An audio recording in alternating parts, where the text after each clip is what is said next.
Hey folks, hadn't got any calls lately for any yellow jackets or anything like that. Probably fixing to happen anytime. But I wanted to do a little video for you folks out there that might not be real big on fishing, or maybe you want to go fishing, you just don't really know how to get into it. I've been thinking about doing this video for a long time.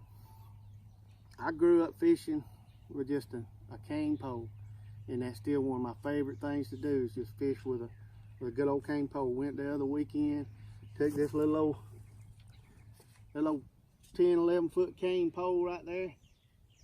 And folks, I wore them out. I tore some catfish and some red bellies and some shell crackers and just all kinds of stuff. I wore them out on the river. That thing was real easy to handle in my little kayak, and I just like a good cane pole. Not a lot of people know how to rig one up. I'm gonna show you the proper way to rig up a cane pole. If this ain't the way you do it and you do it some other way, that's fine. But I was taught this way when I was a little kid, and been using them my whole life. And this is the way I rig up a cane pole. It's a simple way to go fishing. It's a cheap way to go fishing. And we're gonna show you how it's done.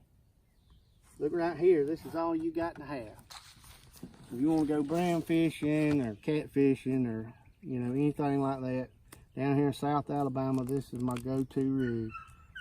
Number 8 brim hooks, little BB, cork, and some 6-pound test line. If you want to go bigger, you want to go for some real big catfish or anything, you can go with a little bit heavier line, a little bit heavier hook, but this is just a good all-around setup right here. I caught several 3 or 4 pound catfish on the river last weekend with this setup. I caught some people call them bowfin.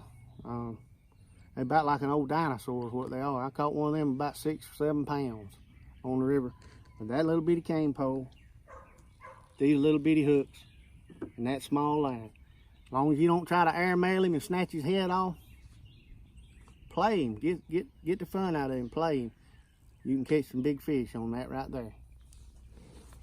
All right. First thing you're gonna do, come in close right here. This is the end of your cane pole. And your first thought might be, well, I just tie it right there. You don't want to tie it to the end of that pole. And that means the only thing that's holding that line and getting all the weight is going to be the very tip. You tie it down here about a foot and a half below the tip. Just double knot it like that.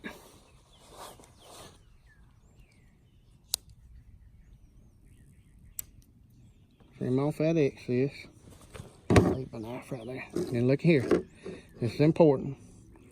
Wrap it around several times till you get to the tip of that pole. And that's going to make this whole area right here carry a lot of the weight of the fish instead of just the tip. And when you get to the tip, you want to wrap it a bunch of times. Just keep wrapping it. Just a bunch of times. No set number, but many times. You're not using a whole lot of line, but you're wrapping it. Then, on that last wrap, take your thumb, put it right there. Come around your thumb, back around the pole, back up through the hole there, and pull it tight. All right, look here. I do that twice. Around the thumb, back around the pole, up through the hole, over the tip, and pull it too. Now you got a good strong connection right there, and that's not going to go anywhere. All right. The best rule of thumb when you're fishing with a cane pole or a brim buster, fiberglass pole, is to make your line the same, right about the same length as your pole. I usually go an inch or two longer than my pole because I'm gonna waste a little bit of line tying the hook on. There you go, length of your pole.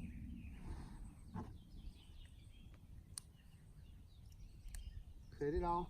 And if you're gonna fish with a cork,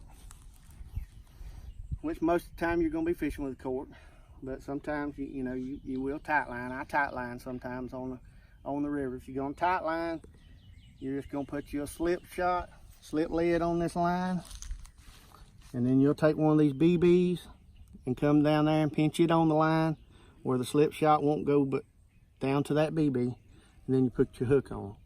That's all you're gonna do if you're tight line, but we're gonna put on a cork. You don't need, folks, I see people fishing with corks as big as my fist, them big old round things that sound like a beaver slapping his tail on the water when you throw it out. You don't need that. You don't need that.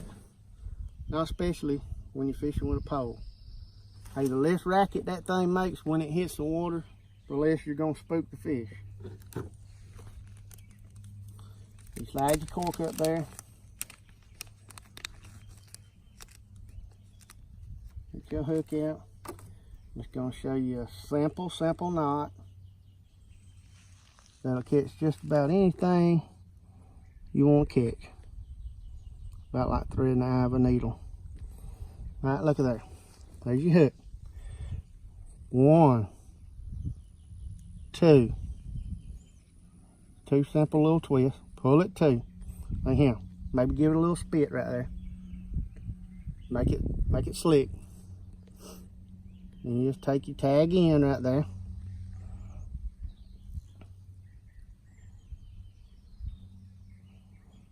Tie you a little knot in it. A little knot right there like that. And watch this. Pull it to that knot. That line is going to break, or that hook is going to straighten before that knot comes loose. Then,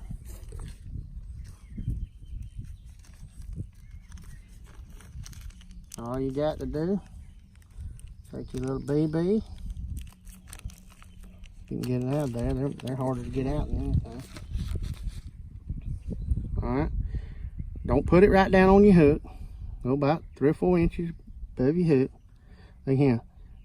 Now I would recommend you use pliers, but I've just always done it with my teeth. But you just mash that lid on that line. There you go. And for all of y'all out there, I know what you're gonna say. Well, he ain't got no teeth. No, I got all my teeth. So, I'll pinch it down on there like that. And there you go. You're ready to go fishing. Cane pole, $5. Tackle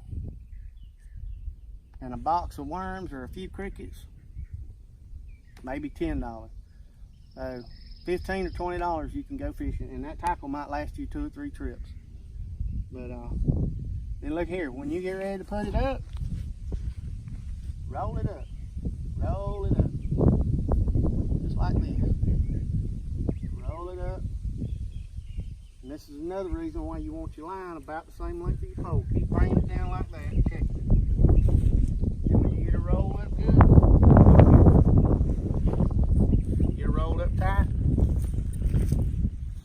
Ready for your next time fishing. Hook her right there. And you're ready to go again the next time you get ready. That's how simple it is, folks. Let me show you one more thing. It's just a little bonus. I don't use these as often as I do my cane poles. I'd rather use a cane pole. I'm just old-fashioned. But these are collapsible, fiberglass poles, and sometimes it's just more, it's just easier to haul these around. And I'm going to show you a common mistake a lot of people make when they're rigging up their fiberglass pole. I got something in there, something messing it up, but anyhow, I'm going to show you right here. You get a close up of this right here. See your tip right there? most people are going to tie their line right to that tip. What's going to happen. If you're going to hang this thing in a tree or a stump or something, you're going to pull it and you're going to pull that eye off. Let me show you how to properly tie that right there. You won't be pulling your eye off your pole. Well, we're going to run the line through the eye, and there's thread wrapped down to about right here. We're just going to come right there below that thread.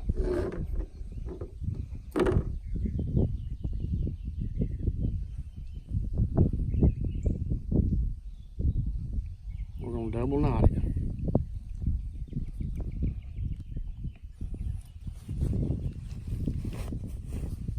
We're going to cut the little tag end off.